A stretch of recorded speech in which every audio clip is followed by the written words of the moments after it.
எவன் ஜெயிச்சு ஆட்சிக்கு வந்தாலும் நீங்க வேலைக்கு போய் சம்பாதிச்சாதான்டா உங்களுக்கும் சோறு, உங்களால எனக்கும் சோறு. டிவிகே ஜெயிக்கும், டிஎம்கே தான் ஜெயிக்கும்னு நீங்க அடிச்சுக்கிட்டு எனக்கேண்டா சோத்தாக்கி போடாம பட்டினி போட்டு சாவடிக்கிறீங்க?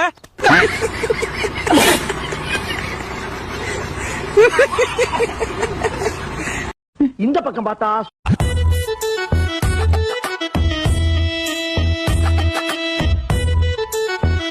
இந்த பக்கம் பார்த்தா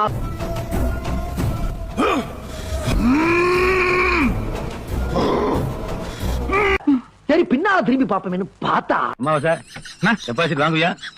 கிடைச்சாலும் சந்தோஷம் தான், கிடைக்காட்டி சந்தோஷம். ஆமா, உனக்கு என்ன பூரா எங்க காசுல அடுத்த கட்ட வாங்குறியா?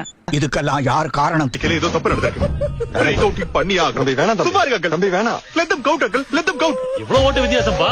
8 ஓட்டு டிஃபரன்ஸ்ங்க. 8 ஓட்டு தானே? அப்ப கண்டிப்பா ரீகவுண்ட் பண்ணுவாங்க. ஐயா நிறுத்துங்க. அவனுக்கு விழுந்ததே 8 ஓட்டு தான். உங்க வீட்லயே 12 ஓட்டு இருக்குல்ல சார்? 8 ஓட்டு தான் வாங்கிருக்கானோ? லாஸ்ட் விஷயம் மாட்டிருக்கு. அரசியலை விட்டே விலக போறீங்களா? பதில் சொல்லுங்க. சொல்லுங்க.